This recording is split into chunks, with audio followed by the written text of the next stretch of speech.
Welcome everyone to Influential Leadership. I'm John Hadley. And I'm Dave Miller. And John, I wanted to talk about a tool that has been very useful in my professional and personal career or life. And it's a question I used to ask myself. So let me give you a situation that probably happens maybe daily to some people. But you receive an email from someone and it rubs you the wrong way. Maybe the tone, there's something about the tone, it's arrogant, it doesn't answer the question you asked, it makes some assumptions that are outrageous in your mind, whatever it is. And you might pause for a second, but you're really riled up and you immediately kind of rip a response. Absolutely. You may be right, you may be wrong, but it doesn't help the situation. So a question that I will ask myself when this happens, because I've made plenty of mistakes myself, but I'll pause and I'll ask myself, well, what else can this mean? Okay, I'm interpreting it a way where I'm being insulted or this person's being offensive or whatever, but maybe that's not what they meant, especially when it's in writing. Mm-hmm. And it at least puts me in the place where I'm curious. I'm not certain that they're jerks. I'm at least curious about it, and I can write a better response, or even better, probably get on the phone and just get curious and ask some questions. Hey, I wasn't sure I knew what you meant by that. I just wanted to talk about it and clarify it. That has really been empowering for me.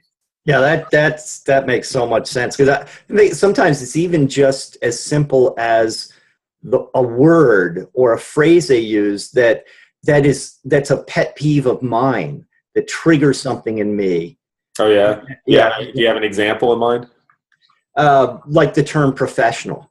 And I know I've overused this sometimes, where I think, this resume, you want it to look really professional. And I've sometimes used the term unprofessional or less professional, just meaning, it's not looking as great as it could be, but that can trigger something in someone else's mind. What do you mean? It's unprofessional. And I didn't. Like I'm a hack or something. Yeah. Yeah, and I didn't even think of it that way. Yeah. Right. Exactly. Yeah. And so sometimes we misuse words, or words trigger people in certain ways that we don't anticipate.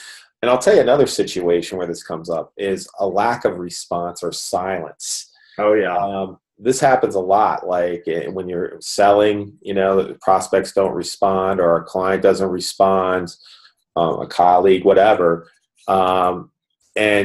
Immediately your head fills the silence, and it's usually not with anything good. Mm-hmm. It's a good time to use this question. What else can this mean? Well, maybe they're busy, maybe they're overwhelmed.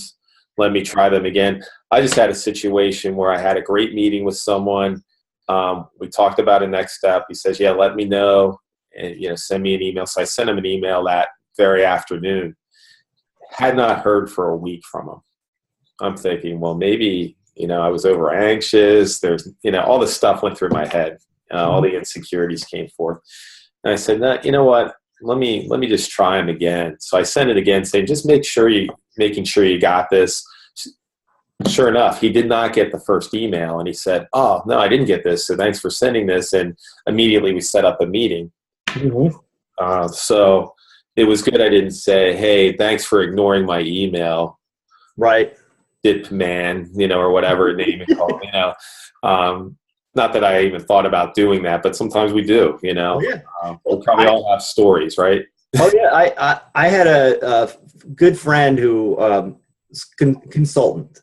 And we were kind of coaching each other on different things. And one time he called me up, he said, okay, normally I wouldn't have called this guy a second time or a third time, but I heard your voice in my head telling me, to call him. And what did I have to lose? Because basically, I hadn't heard from him. I'd sent him an email. I called him a second time. I didn't hear back from him. I said, okay, he doesn't want to hear from me. But when I listened to your voice in my head, I picked up the phone, called him the third time. To my surprise, he picked up this time, and he said, I'm so glad you called. I think there's something we could do together. Can you come to a meeting this afternoon? There you go. great example. So here's my homework assignment for you out there is whenever you encounter an upset, pause, ask yourself, what else can this mean? And brainstorm all the other meanings that it can be, good or bad, whatever, it doesn't matter. Brainstorm everything it could mean. And that's going to at least put you in a place of doubt about the person's intentions and make you curious, which is a better place to be for the relationship. Great idea. Tip. You have a great week, and we'll catch you next week. And in the meanwhile, be influential.